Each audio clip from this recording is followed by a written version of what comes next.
नमस्कार दोस्तों, आप सभी का स्वागत है आपके अपने YouTube channel Study Today with Viplav में। तो आज के इस वीडियो में हम क्लास 8 के सोशल साइंस यानी कि सामाजिक विज्ञान पेपर के लिए 50 वीवीआई ऑब्जेक्टिव क्वेश्चंस देखेंगे। ये क्वेश्चंस जैक बोर्ड एग्जाम 2024 के लिए मोस्ट इंपॉर्टेंट रहने वाला है। ये क्वेश्चंस आपको 16 मार्च को जो आप लोगों का एग्जाम होगा उस एग्जाम में आप लोगों को देखने को मिलेगा। ठीक है, ये सारे के सारे क्वेश्चंस एग्जाम पेपर के लिए मोस्ट इंपॉर्टेंट रहने वाला है। ये क्वेश्चंस क्लास 8 के स्पेशल बोर्ड एग्जाम में पूछे गए थे और ये क्वेश्चंस आप लोगों को जो है इस बार का जो बोर्ड एग्जाम होगा 16 मार्च को उस पेपर में आप लोगों को देखने को मिलेगा। तो चलिए वीडियो को स्टार्ट करते हैं। वीडियो को कंप्लीट देखिए, वीडियो को लाइक और शेयर कीजिए। अगर आप अभी तक ऑफिशियल मॉडल पेपर को नहीं देखे हो तो इस वीडियो के डिस्क्रिप्शन में आपको ऑफिशियल मॉडल पेपर का लिंक मिल जाएगा। ऑफिशियल मॉडल पेपर को जरूर देखना। ठीक है, तो चलिए आज की इस वीडियो को स्टार्ट करते हैं। पहला क्वेश्चन है कि सरकारी दस्तावेज यानी कि रिकॉर्ड्स कहाँ रखे जाते हैं? कार्यालय में, पुस्तकालय में, अभिलेखागार में या इनमें से कोई नहीं? देखिए, सरकारी दस्तावेज यानी कि रिकॉर्ड्स जो है अभिलेखागार में रखे जाते हैं। अभिलेखागार आपका सही उत्तर हो जाएगा। नेक्स्ट सवाल है कि ईस्ट इंडिया कंपनी कहाँ की एक व्यापारिक कंपनी थी? देखिए, बहुत सारा पुराना सवाल आप लोगों को इस वीडियो में देखने को मिल सकता है। इससे पहले जो वीडियो अपलोड किया गया है सोशल साइंस के लिए, उन वीडियो से बहुत सारा सवाल आप लोगों को इस वीडियो में सेम टू सेम क्वेश्चंस देखने को मिल सकता है। क्योंकि देखिए, ये क्वेश्चंस जो है क्लास 8 का जो स्पेशल एग्जाम होता है उसमें पूछा गया था। तो आप लोगों को कमेंट्स नहीं करना है। आप लोगों को अगर सेम क्वेश्चन भी देखने को मिले तो आप लोगों का प्रैक्टिस हो जाएगा। ठीक है, और ये क्वेश्चंस एग्जाम पेपर के लिए मोस्ट इंपॉर्टेंट रहने वाला है, इसलिए मैं इस वीडियो को बना रहा हूँ क्योंकि ये स्पेशल एग्जाम में पूछा गया था। ठीक है, तो क्वेश्चन है हमारा कि ईस्ट इंडिया कंपनी कहाँ की व्यापारिक कंपनी थी? देखिए, ये क्वेश्चन पहले के वीडियो में भी मैं बता चुका हूँ। ठीक है, तो ये इंग्लैंड की। ठीक है, ईस्ट इंडिया कंपनी कहाँ की व्यापारिक कंपनी थी? तो इंग्लैंड की आपको याद रखना है, ऑप्शन नंबर 3। नेक्स्ट सवाल है कि कंपनी को बंगाल की दीवानी मुगल बादशाह से कब प्राप्त हुई? कंपनी को बंगाल की दीवानी मुगल बादशाह से कब प्राप्त हुई? याद रखना 12 अगस्त 1765। ठीक है, 12 अगस्त 1765 आपका सही उत्तर हो जाएगा। नेक्स्ट सवाल है कि प्राचीन समय लेन देन का साधन था। प्राचीन समय में लेन देन का साधन कैसा था? वस्तु विनिमय प्रणाली। ठीक है, वस्तु के बदले वस्तु देना। ठीक है, वस्तु विनिमय प्रणाली प्रचलित था। तो ऑप्शन नंबर 1 आपका सही उत्तर हो जाएगा। नेक्स्ट सवाल है कि सीधो, कान्हो, चांद और भैरव का आपस में क्या संबंध था? सीधो, कान्हो, चांद और भैरव का आपस में क्या संबंध था?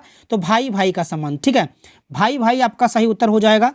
नेक्स्ट सवाल है कि भारी अभियंत्रण निगम HEC की स्थापना कब की गई थी? HEC heavy engineering corporation limited की स्थापना 1958 ईस्वी में हुई थी। तो ये आपका सही उत्तर हो जाएगा 1958, ऑप्शन नंबर 4 यानी कि डी। नेक्स्ट सवाल है कि 1857 ईस्वी के विद्रोह को किस नाम से जाना जाता है? 1857 ईस्वी के विद्रोह को किस नाम से जाना जाता है? तो सिपाही विद्रोह के नाम से जाना जाता है। याद रखना, ऑप्शन नंबर 2। ये भी सवाल जो है पहले के वीडियो में बता चुका हूँ। कलकत्ता में मदरसा की स्थापना किसने की थी? कलकत्ता में मदरसा की स्थापना किसने की थी? वॉरेन हेस्टिंग्स ने। किसने? वॉरेन हेस्टिंग आपका सही उत्तर हो जाएगा, ऑप्शन नंबर 3। नेक्स्ट सवाल है कि किसने दिए की रोशनी में पढ़ना लिखना सीखा? ऑप्शन में है रासबिहारी देवी, रामसुंदरी देवी, महादेवी वर्मा, राजसुंदरी देवी। तो सही उत्तर यहाँ पर हो जाएगा राजसुंदरी देवी, आपका यहाँ पर सही उत्तर हो जाएगा, ऑप्शन नंबर 4। वर्ण व्यवस्था आधारित था कर्म पर, जन्म पर, क्षेत्र पर या इनमें से कोई नहीं? वर्ण व्यवस्था आधारित था आपका कर्म पर, ऑप्शन नंबर 1 सही होगा। नेक्स्ट सवाल है कि बंगाल विभाजन के समय वायसराय था। बंगाल विभाजन के समय वायसराय था Lord Ripon, Lord Curzon, Lord Canning या इनमें से कोई नहीं? सही उत्तर कौन सा होगा? लॉर्ड कर्जन हो जाएगा, ऑप्शन नंबर 2। याद रखना, बंगाल विभाजन जो है आपका 1905 ईस्वी में हुआ था। ठीक है, बंगाल का विभाजन 1905 में हुआ था। ये भी आपको याद रखना है, एग्जाम में पूछा जा सकता है। सभी से रिक्वेस्ट है वीडियो को कंप्लीट देखिए, वीडियो को लाइक और ज़्यादा से ज़्यादा अपने दोस्तों में शेयर करें। नेक्स्ट जो सवाल है कि स्वराज मेरा जन्म सिद्ध अधिकार है, इनमें मैं लेकर रहूँगा यह कथन है। इसे मैं लेकर रहूँगा यह कथन है। यह कथन किसका है? बाल गंगाधर तिलक का है। ठीक है, बाल गंगाधर तिलक आपका सही उत्तर हो जाएगा। नेक्स्ट सवाल है कि मेजर ध्यानचंद किस खेल से संबंध रखते थे? फुटबॉल, कबड्डी, गोल्फ या हॉकी? तो ये हॉकी के खिलाड़ी थे। याद रखना, ऑप्शन 4 सही होगा, हॉकी।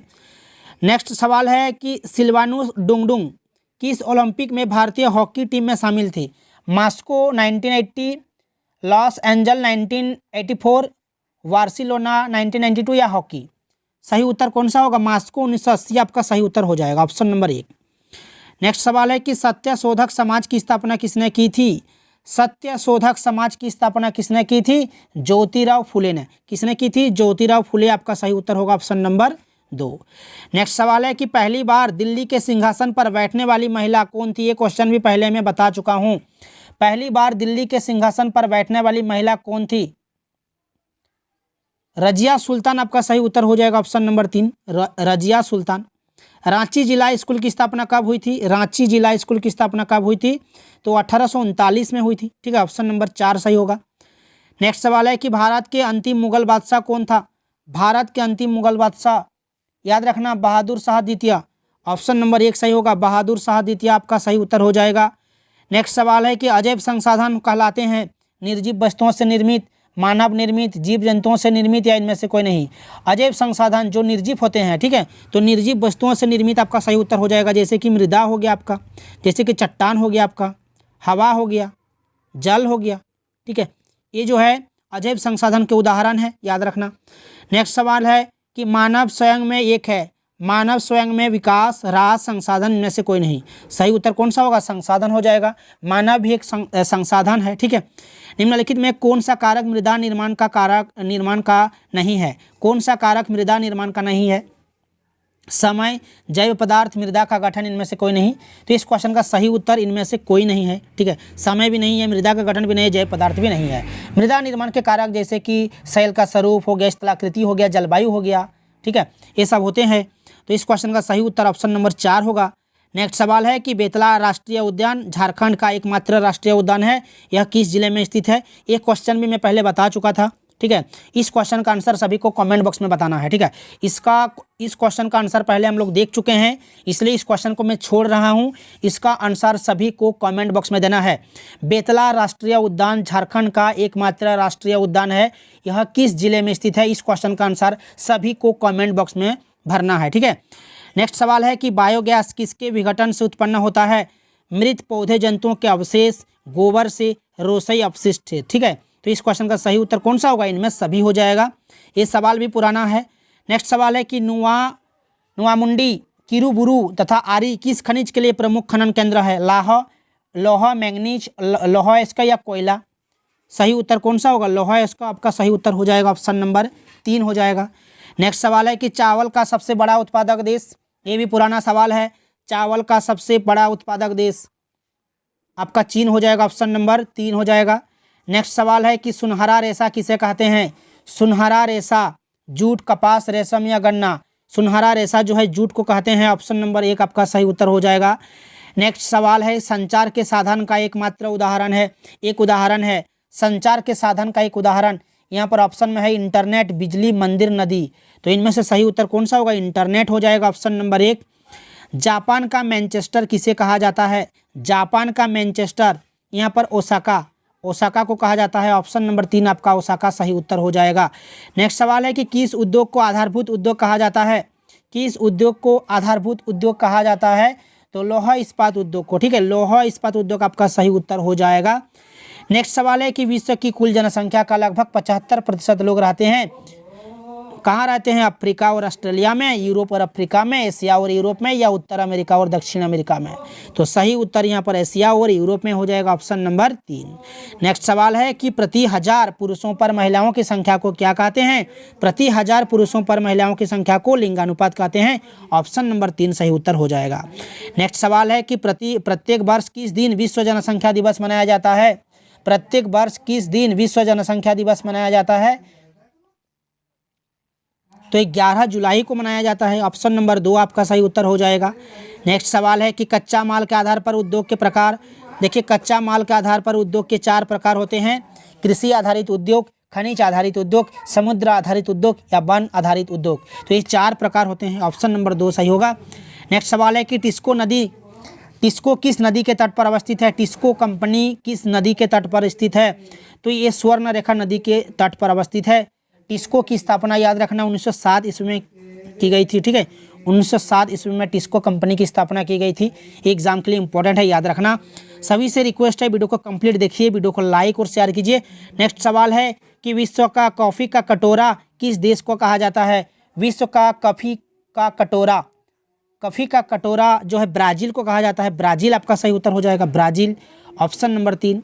नेक्स्ट सवाल है कि किस खनिज को काला सोना कहा जाता है? तो काला सोना जो है पेट्रोलियम और इससे बने उत्पाद को कहा जाता है काला सोना। तो यहाँ पर पेट्रोलियम हमारा दिया हुआ है, ये आपका सही उत्तर हो जाएगा। सफ़ेद सोना एग्जाम में पूछा जा सकता है, कपास को सफ़ेद सोना कहा जाता है, याद रखना। नेक्स्ट सवाल है कि भारत के संविधान द्वारा कितने मौलिक कर्तव्य प्रदत्त है? तो 11 आपका सही उत्तर हो जाएगा, ये भी पुराना सवाल है। भारत का संविधान कब लागू हुआ था? भारत का संविधान 26 जनवरी 1950 को लागू किया गया था, ये आपका सही उत्तर हो जाएगा, ऑप्शन नंबर 1। नेक्स्ट सवाल है कि भारत के प्रथम राष्ट्रपति कौन थे? भारत के प्रथम राष्ट्रपति कौन थे? डॉक्टर राजेंद्र प्रसाद थे। कौन थे? डॉक्टर राजेंद्र प्रसाद, आपका सही उत्तर हो जाएगा, ऑप्शन नंबर 3। नेक्स्ट सवाल है कि राज्यसभा में राष्ट्रपति द्वारा मनोनीत सदस्यों की संख्या कितनी होती है? 15, 13, 12 या 20? सही उत्तर कौन सा होगा? 13 आपका सही उत्तर हो जाएगा। नेक्स्ट सवाल है कि सर्वोच्च न्यायालय के न्यायाधीशों की सेवानिवृत्ति की उम्र सीमा कितनी है? सर्वोच्च न्यायालय के न्यायाधीशों की सेवानिवृत्ति की उम्र सीमा कितनी है? तो यहाँ पर 65 वर्ष आपका सही उत्तर हो जाएगा, ऑप्शन नंबर 3। नेक्स्ट सवाल है कि आदिवासी कौन लोग हैं? आदिवासी कौन लोग हैं? पूर्वज, मूल निवासी, ग्रामीण नागरिक या इनमें से कोई नहीं? तो सही उत्तर यहाँ पर मूल निवासी हो जाएगा, ऑप्शन नंबर 2। नेक्स्ट सवाल है कि स्वच्छ भारत अभियान की शुरुआत कब की गई थी? स्वच्छ भारत अभियान 2 अक्टूबर 2014 में, ठीक है, 2 अक्टूबर 2014 में इसकी शुरुआत की गई थी, याद रखना, एग्जाम के लिए इंपॉर्टेंट रहने वाला है। नेक्स्ट सवाल है कि भारतीय संविधान के अनुच्छेद 24 के अनुसार किस उम्र के बच्चों से बाल मजदूरी कराना दंडनीय अपराध है? तो इस 14 वर्ष से कम के बच्चों को जो है मजदूरी कराना दंडनीय अपराध है। तो 14 वर्ष से कम के बच्चों को, ये आपका सही उत्तर हो जाएगा, ऑप्शन नंबर 2। नेक्स्ट सवाल